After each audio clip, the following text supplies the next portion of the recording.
our Baseball Tonight Spotlight highlight, the LA Dodgers taking on the Marlins. Adnan Virk alongside the Hall of Famer Barry Larkin, our Baseball Tonight insider Keith Law. Yasiel Puig did not start this game. The Dodgers said it was a scheduled day off. He did show up late.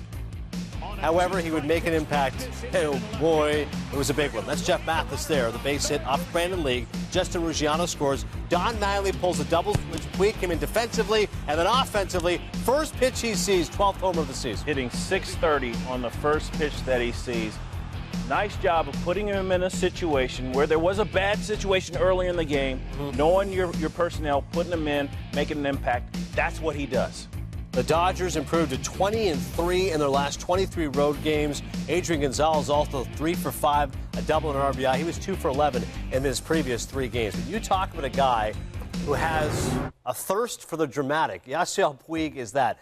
How do you put into context kind of the maturity he has to not start this game and yet deliver when it matters most? Listen, Yasiel Puig wants to play. You know, Don Mattingly has done a nice job of kind of curbing the enthusiasm, if you will, and that's what's going to happen with Yasiel Puig. He comes in, he plays with a lot of reckless abandon. He comes in, he plays, he set the tone. Listen, this was a Dodger team that was really struggling as far as an energy standpoint until he arrived. When he arrived, not coincidentally, they came back from 12 games back. Now they're in first place by however many games it is. But he set the tone, and everyone is kind of riding the coattails. Now, it's not always a good thing.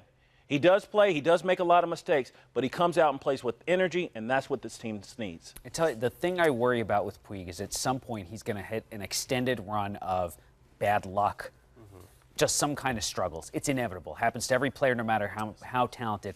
How is he going to react to that? Because we've seen a lot of immaturity from him. Just talking specifically about on-the-field stuff, about being a little hot-headed, about confrontations in the dugout.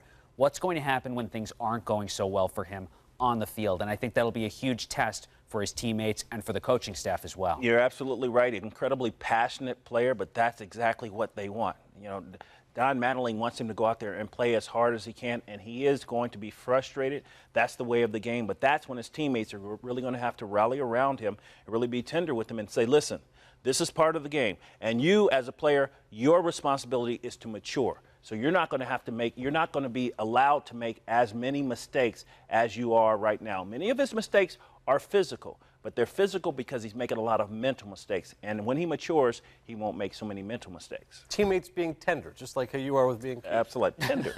Sometimes a little more forcefully tender, exactly. but still tender. Glad I'm over here. A lot of love and harmony here on this set.